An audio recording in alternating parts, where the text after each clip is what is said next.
Hello, my name is Richard Bertinet, and today I'm in Gozney kitchen to do some baking. The bread I'm going to show you now is one of the simplest bread you ever make. It's cornbread. I've never been a big fan of cornbread, but this one really hit the spot. It's nice and light. There's a lot of flavor with chorizo and manchego cheese.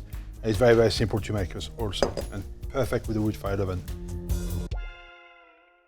We're going to combine all the dry ingredients first together.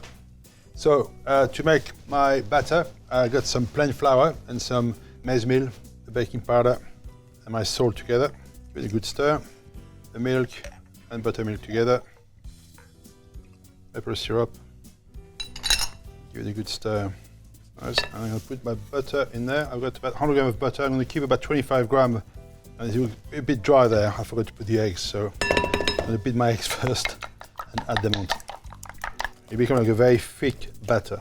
I'm going to add my chopped chorizo, which we have cooked so to release all the oil. And I kept the oil on the side, which I'm going to use to glaze after baking. And manchego cheese. Just fold everything together. It got really hot in the oven. I'm going to brush that butter in a skillet. I'm going to drop the mixture inside. Just leave it flat.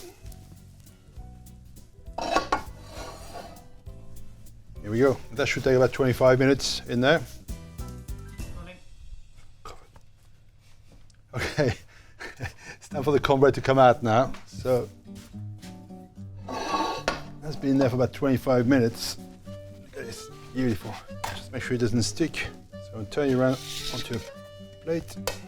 All come out. Here we go. The beast. Some of the oil from the chorizo. With a bit of a shine. Here we go. Chorizo and manchego cheese. Cornbread. Beautiful texture, nice and light. Don't forget you can get all the recipe and the video of how to make it on gozney.com.